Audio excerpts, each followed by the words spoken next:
to the Young Dad Podcast. Whether you're outside grilling, maybe you're mowing the lawn, maybe you're changing diapers, or maybe you're just laying on the couch because you finally got a minute to listen to your favorite podcast. So whatever you're doing, welcome in. I'm your host, Jay. Super excited to be with you today. I have a great guest. I have Dr. Matt with me today. Dr. Matt, how you doing today? I am doing great. I'm still vibing off that intro music. I'm like, yeah, let's hit it, right? Right? No, the vibes are so good with the intro music that's been provided to us. We'll just jump right into some of the business. The intro music and the outro music that the listeners hear on the podcast is actually brought to us by the Podbeat app. Oh, no way. That's awesome. Yes, sir. It's brought to us by the Podbeat app. The Podbeat app is a free app for all to download from Apple Store or the Google Play Store. What Podbeat does is it takes your podcast or audiobook to the next level.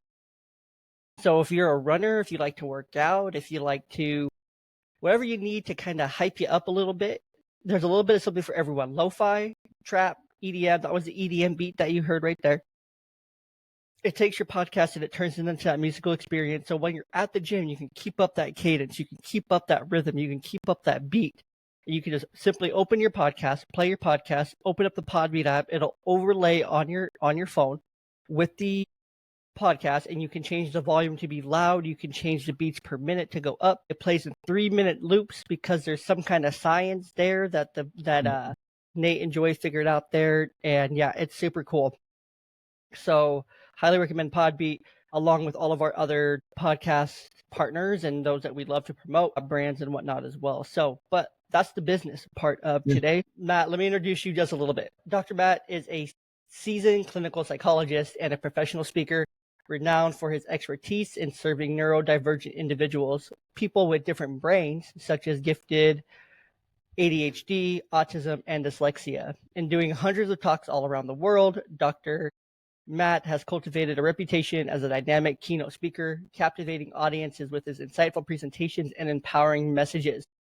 Now, we could go on and on about his credentials, about him, because there's, quite frankly, a ton. But Matt, I am super excited for you to be here today. I'm super excited to talk to you about you, who you are, and especially about the Neurodivergent Collective a little bit and everything. So yeah, go ahead and introduce yourself, a little bit about who you are, what you do, and I guess why the heck you're on my podcast today.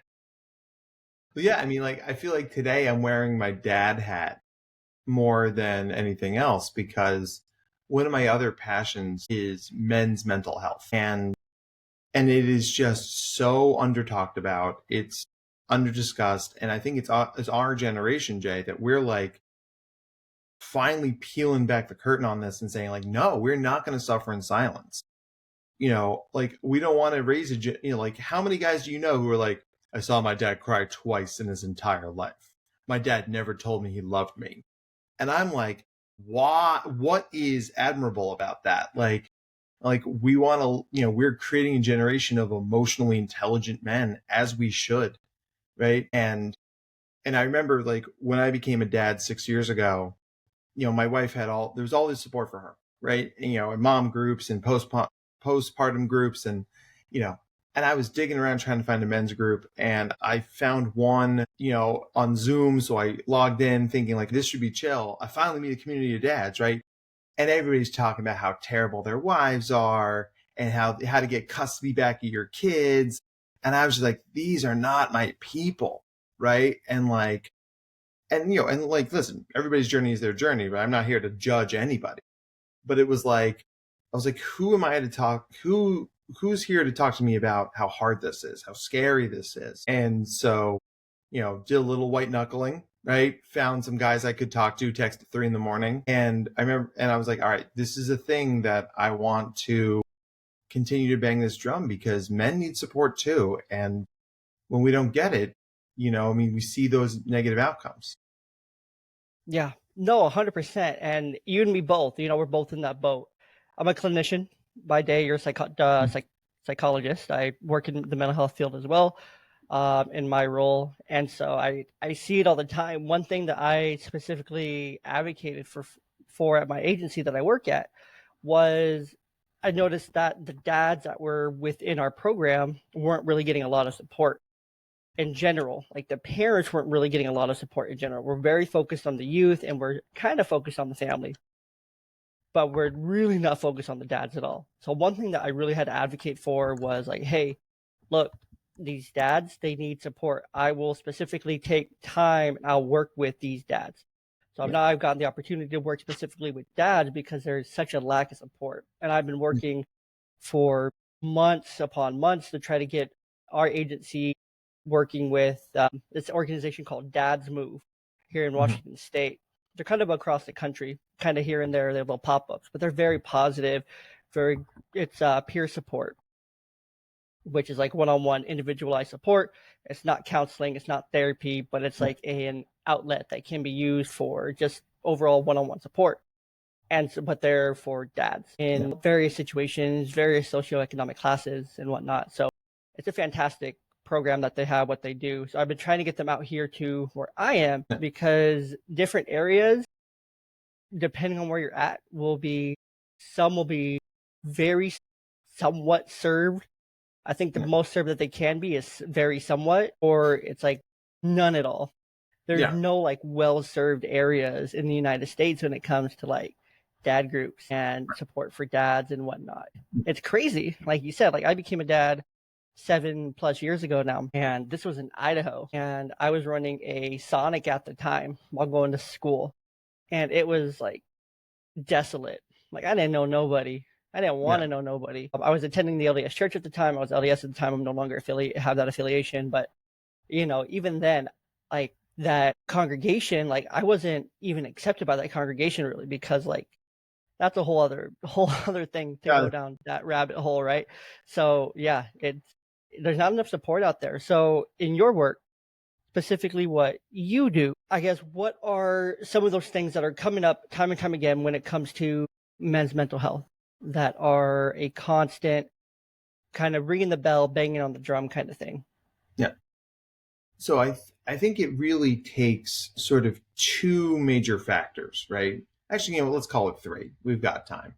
So the first one is lack of community, which is kind of what we've already talked about, right?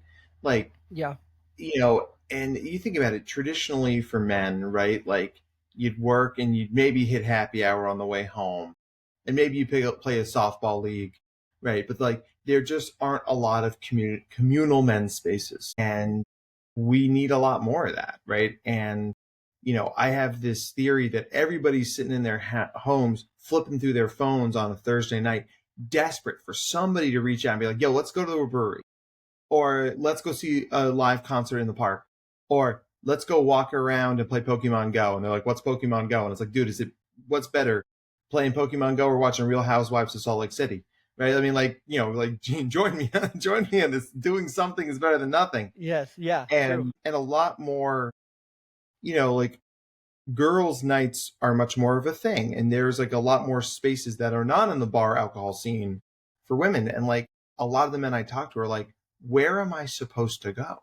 Where do I meet these other dads? Especially if you're not a sports guy, right? Like now I love sports, right? Like I've played adult softball leagues and soccer leagues, and I'm putting together an ultimate frisbee group here in New Jersey. Like that's a language I can speak. But for a lot of the dads of the kids I work with who are neurodivergent, they're like, I don't do sports. Like I can't go down to the Y and pick up basketball. And he's like, so they're like, where are the spaces for me? And it's like, we've got to work harder at that. We've got to find what that is. But the first step is acknowledging that there's a problem so we can give oxygen to it, right? So we can start talking about it. And I hope there are dads out there listening to this, especially if you're a more nerdy dad like me. You're going like, yeah, that thing, right? More, right? Where am I supposed to go? That's not Comic-Con. And I think the third thing is the question of diagnosis through the generations. So a dad will come to me and they'll be like, I think my kid is autistic. So I do my assessment, I do my psychology thing. And I'm like, yeah, your kid is autistic. They're also ADHD. They're also gifted. They're also whatever the thing might be.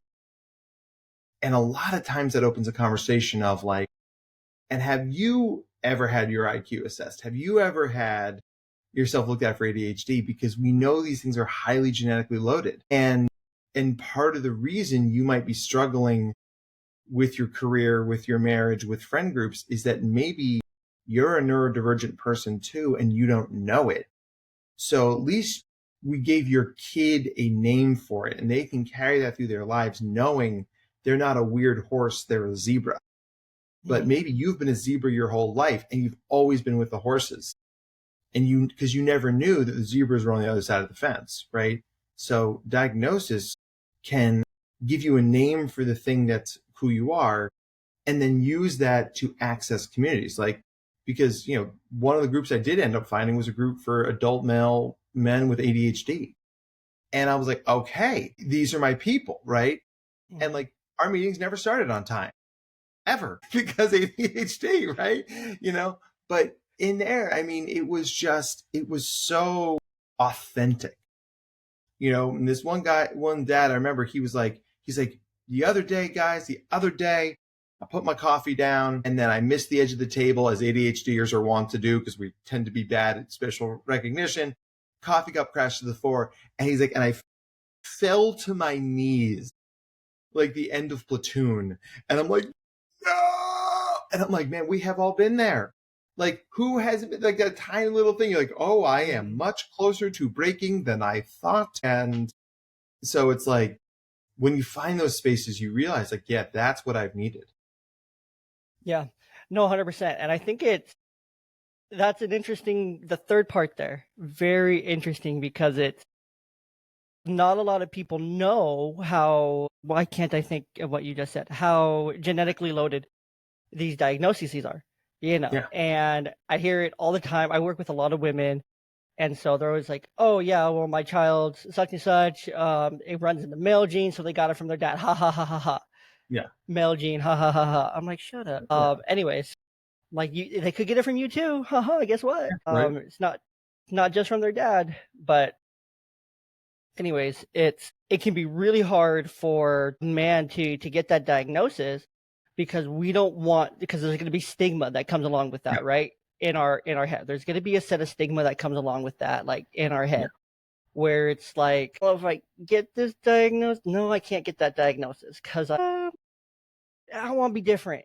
I don't want that. I don't want to go down that rabbit hole. I don't want to open up that can of worms, because I'm good. I've been good for 30 something years. I've been good for 20 something years. Like, I don't need all of that. Like, I didn't get my diagnoses till I was in my early 20s, and then everything else made so much sense. Like, for me personally, like, let me share this. Like, for me personally, like, it ended up making like so much sense when I got my diagnosis. I'm combined type ADHD. So when I got my diagnosis, and I also got a mood disorder diagnosis on the bipolar spectrum as well, on the very low end of that. So I'll share that as well. But when I finally got those, I looked back through all of like school. I could never sit still.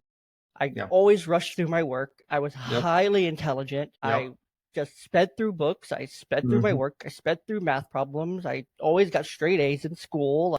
But I always got in trouble for talking. And I was always so quick triggered when it came to, they just called it anger issues and anger management issues, growing up, through the 90s and whatnot. And it was like, it wasn't just that. Like, it was so much more. Like, I had this, but it was because of this, because I was always just right here on the edge of quick little explosion. Yep. And I didn't know that.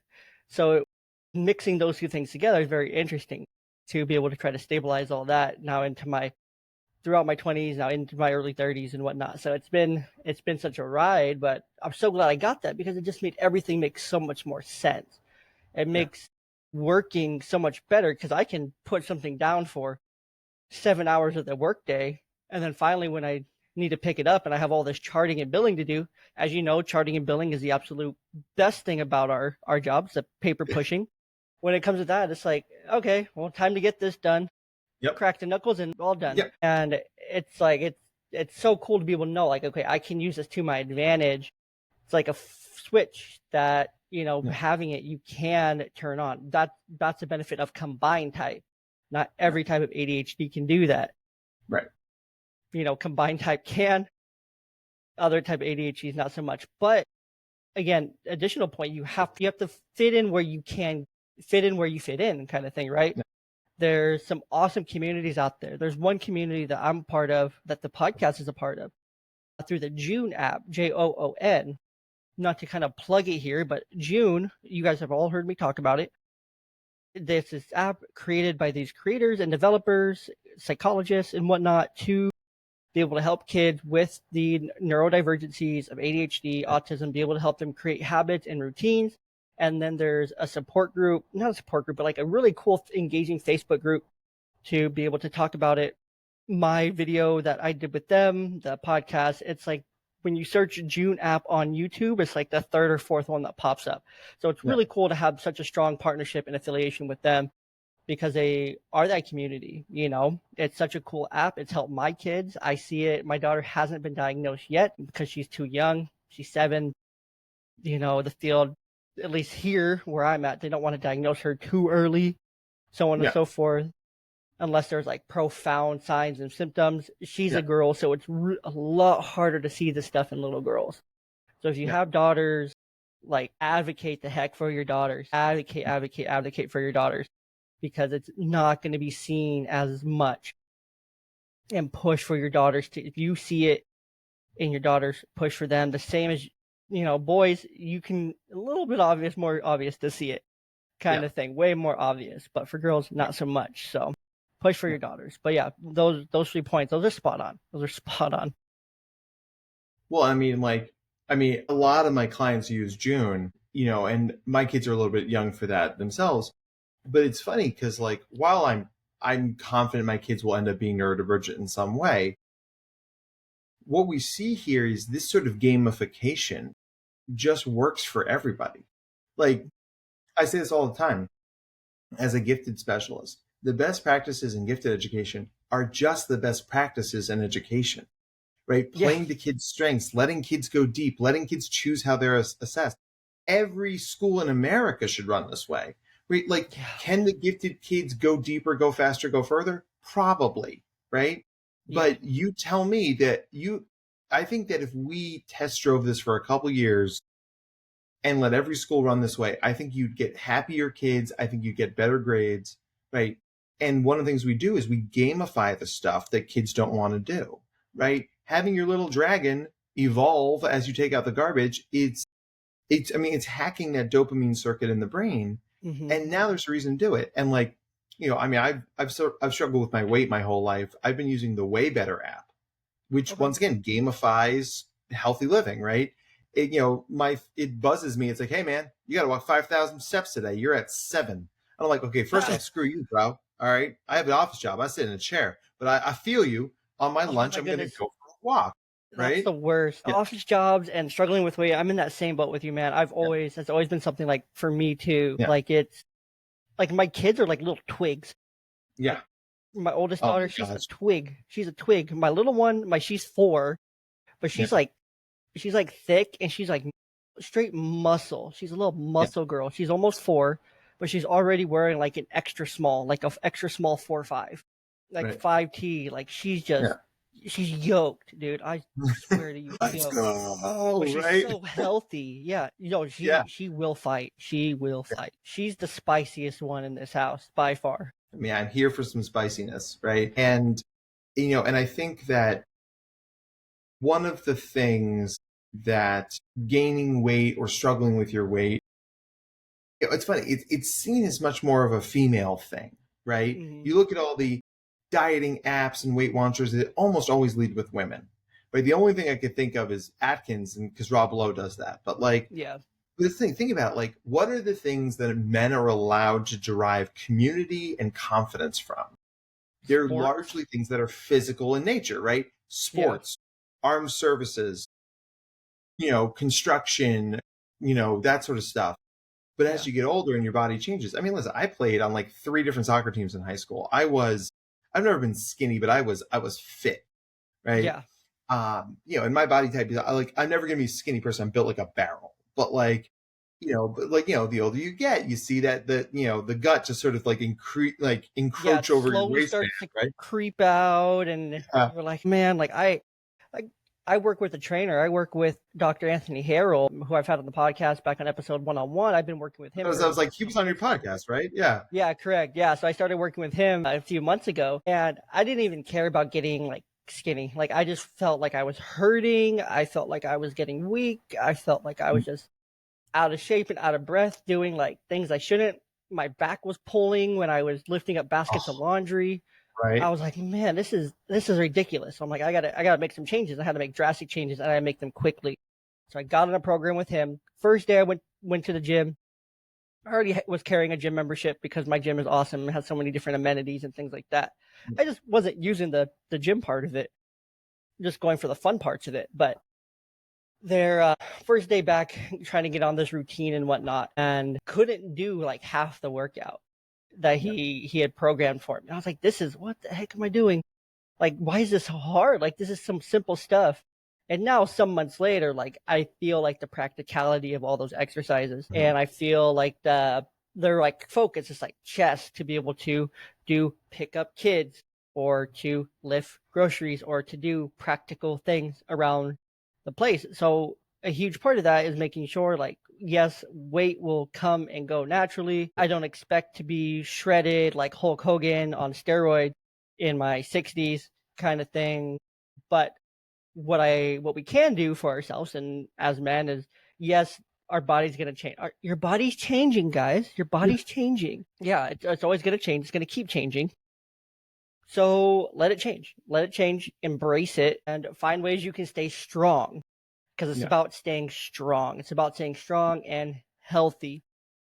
So. Well, and it's like, let's take that even a step further, right? Do you watch American Ninja Warrior? Bro, I love American Ninja Warrior. Right. Yeah. I mean, right. It's first off, it's the most ADHD sport ever. I'm just like, yes. Lots of little challenges. Yes. More of this. Yes. But you look at the guys who do American Ninja Warrior who are good at that. Like they're all strong. They're all fit.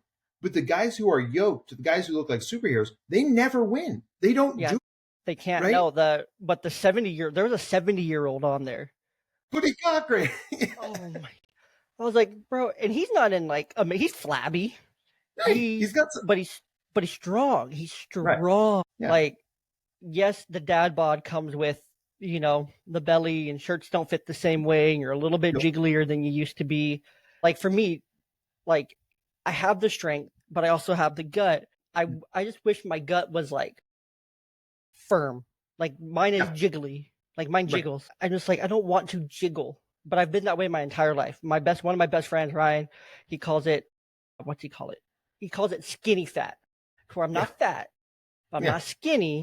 It's like a skinny fat to where it's like, you look at me like, come on. It's like, oh, that dude's pretty skinny. You get closer to me. It's like, well, he's a little bigger, but he's also just like big, broad shoulders, kind of barrel chested, like a lot going on up top, big torso kind of thing.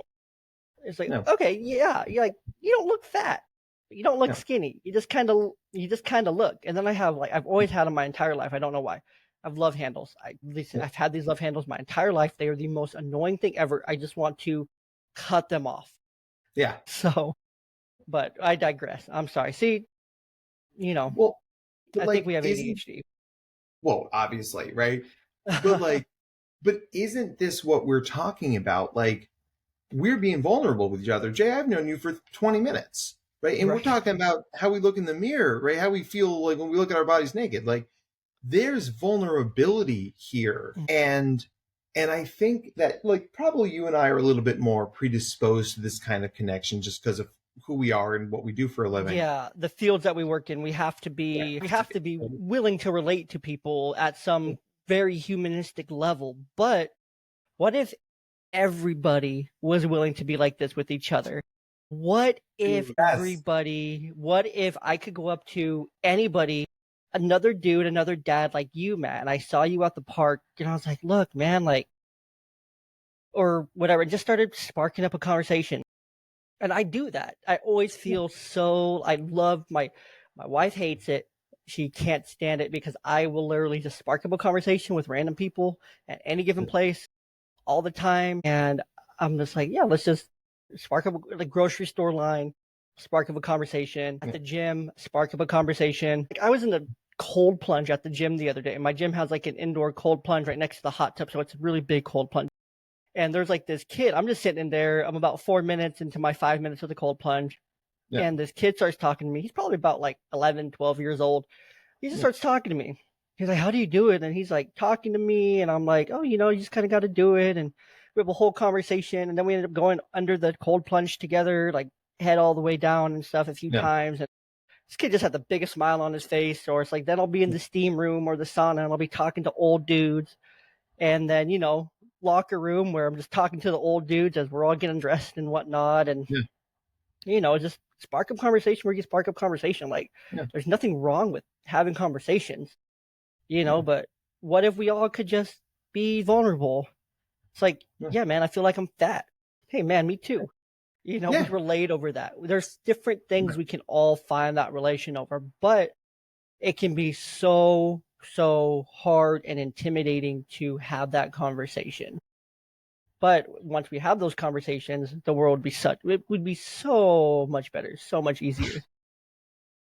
Well, and like one of the things that I think, because I agree with everything you just said, and the thing, I think most people, not just men, I think most people are not only willing to connect, but like desperate to connect.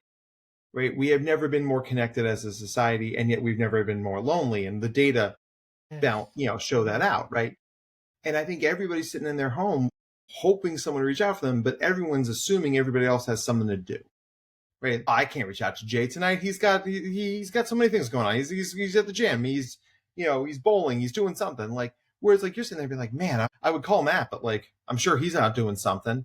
And it's like, and one of a boss that I used to have, she always used to tell me, no's are free, right? And, so you can get 1 million no's, it costs you nothing, right? And my version of this, and this is a very story to tell it on a dad podcast. So when I was in my teens, I lived in Boston, and I used to go to this one bar. It was called Our House. The whole bar was set up like somebody's living room. It was fabulous. And I did. It was just like couches, low tables, like a lot of TVs, the foosball table. I'm really good at foosball, right? And I had this huge crush on this waitress who worked there, and like she and I used to flirt, and like, but like, and people were always like, "You're ever gonna ask her out?" You're like, I always found reasons not to. And one night I was leaving, and I was walking across Commonwealth Avenue, and I stopped. I was like, Matt, you're going home alone, right? If you go back and you ask her out, you're still probably going home alone, but at least you'll know. So I turned around and I stormed back into the bar and I was like, hey. And she's like, what? I was like, can I take you out to dinner? She's like, about time, you idiot. Yes. And I'm like, cool. And I turned around and walked home, right?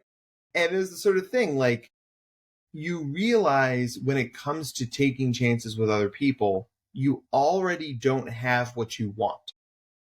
So if you go for it and you don't get it, nothing has changed. Right? If she had said, no, I have a boyfriend, or no, I'm not interested in you, I was already going home alone. Right? I was like, right? It's like, fine. It was already going to happen. Right? If this was a movie, I would have married her. We went on a couple of dates. Turns out we weren't terribly. That sounds like a Hallmark kind of Hallmark right? Story. Absolutely. Bar in Boston, living room. Yeah. Middle of the street. Guy turns around. Gotta go back for her. It's raining, right? Yeah. Yeah, whole scene. Yeah, I can see the scene in my head. Happily ever after, but. Yeah. And, it's not that kind of story because life often doesn't work that way. No. But it was a foundational moment in my life when I realized, like, I had, like, like as Janis Joplin said, freedom's just another word for nothing left to lose, right? Like, you're free because you already don't have the thing you want.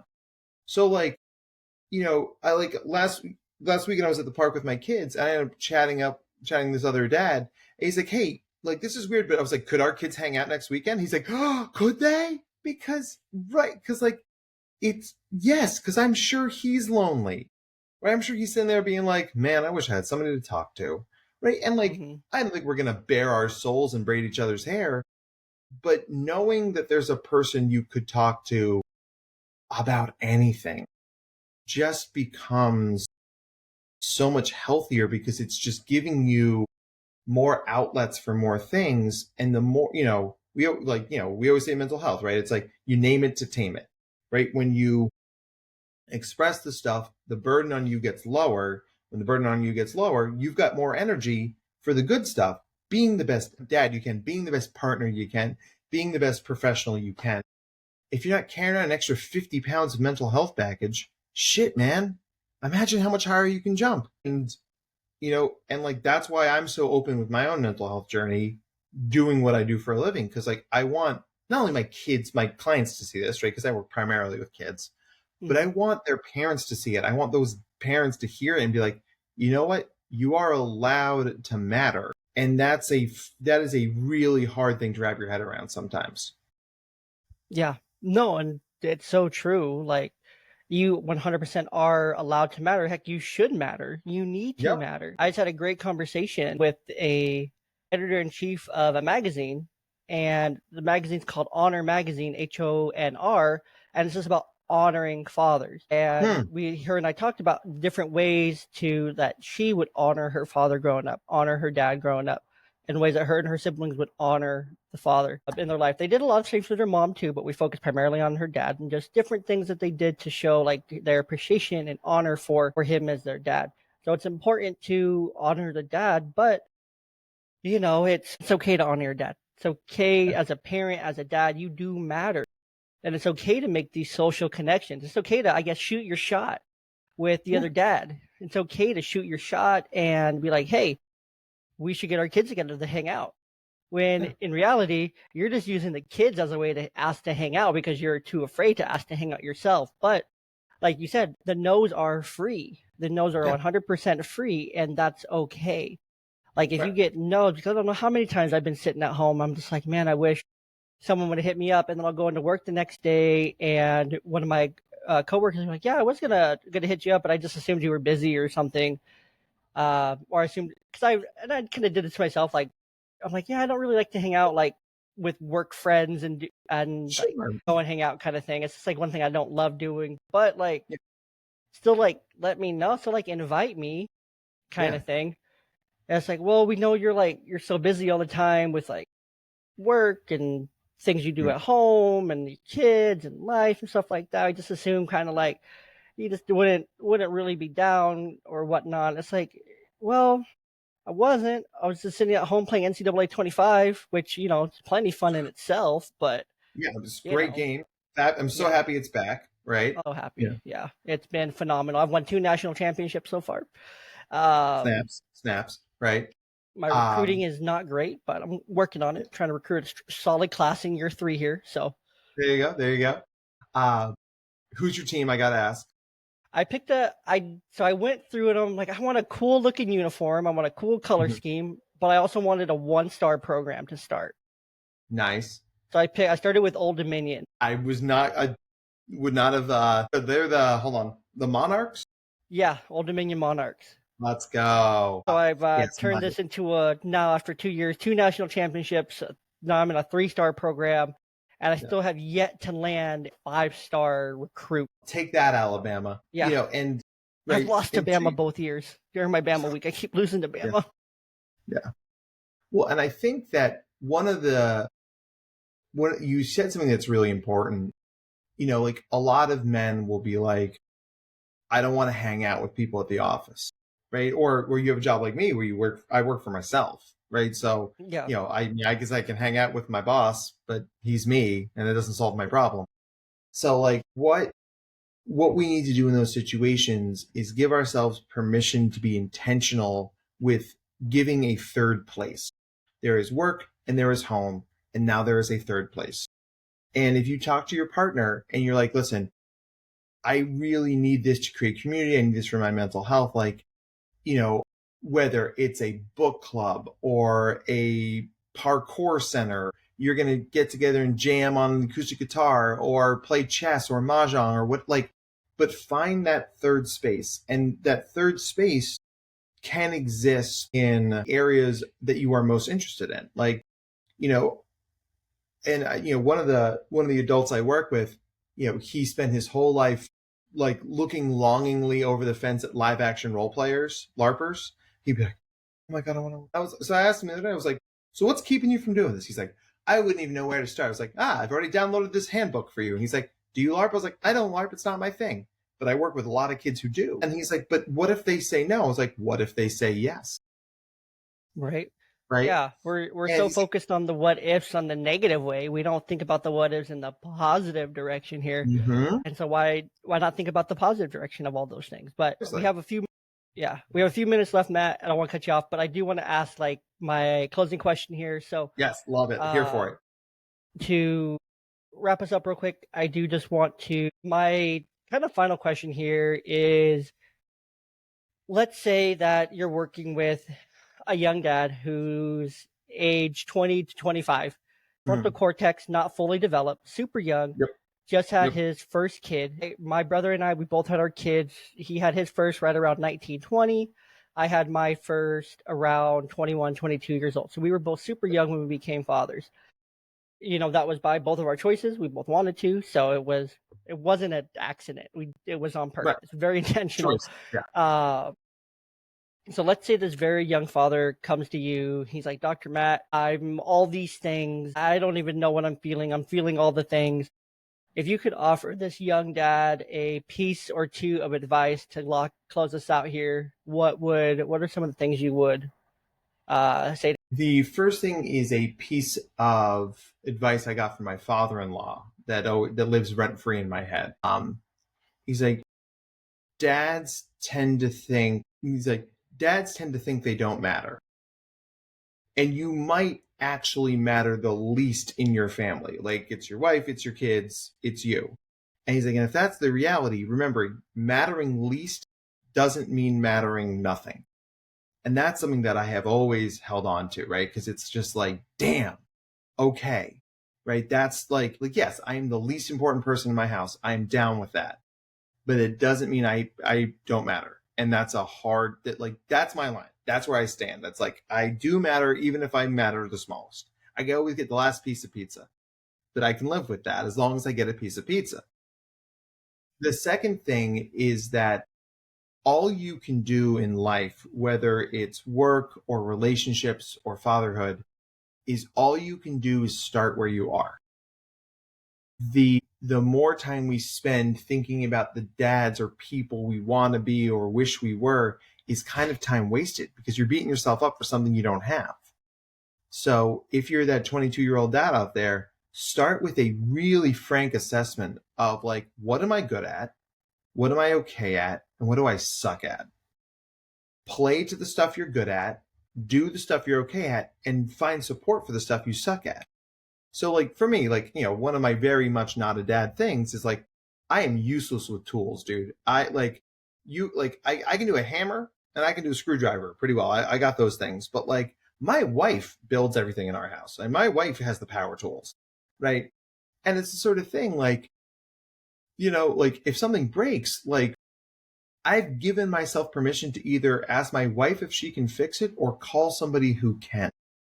Because the more time I spend chasing that dog around the yard, that's time I'm not spending on stuff I'm good at, right? I do all the cooking. I do all the shopping. I do all the laundry. I'm good at that stuff, right? Giving myself permission to be the guy I am, not the guy I think I should be, opened up a whole new level of not only success as a father, but success as a partner and success as a person, right? Because I'm never going to be that guy who like was like, oh yeah, you got to fix your alternator. Yeah, here's your fan belt. Like that's not me. I'm not that guy, right? But you better believe if you come over to my house to watch the game, I'm gonna have some damn good entrees and some really yummy craft beer, right? And and then it's gonna be cleaned up afterwards, right? And that's so like whatever your strengths, averages, and weaknesses and everybody has them. As you craft your path forward, that's where you start. Don't start by trying to be somebody you're not. Start by being the guy you are and grow from there. Absolutely love that. Additionally, you can find more of Dr. Matt here at DRMATTZ as in zebra, AK as in kite, RESKI.com. That'll also be linked in the show notes here, so feel free to check that out. Check out Matt, see everything he's about, his speaking and services, media, collective, and everything you can do, and also get in touch with him as well. So Matt, thank you so much for being here today. I love the conversation, and let's do this again so soon and put out a part 2 for all the people to hear. I can't wait, buddy. It'll be great. All right. We'll talk to you guys later. Cheers.